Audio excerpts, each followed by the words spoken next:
Kaya pala ganito ang naging resulta ng kapalaran ko. Kasi alam ng Diyos na kaya ko. Sa edad kong to, napagod na akong magmadali. Kaya lahat ng ginagawa ko ngayon, ini-enjoy ko na lang.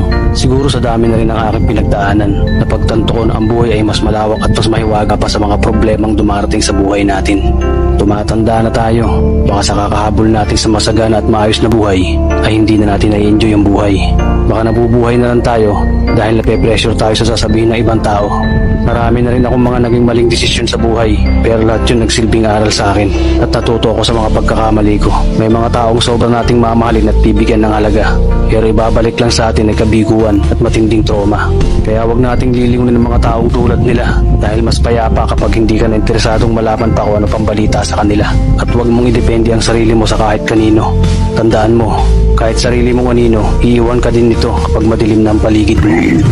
Kailangan natin matutunan na wag ikumpara ang sarili natin sa iba dahil hindi natin laban ang laban nila. Karera mo to, hindi nila karera. Dahil ang buhay ay hindi naman nasusukat sa kung sino ang mayaman, kundi kung sino ang payapa. Kaya galingan mo lang palagi tol dahil napakaraming tao mapanghusga, hihilahin ka pababa at lagi mo itong tatandaan.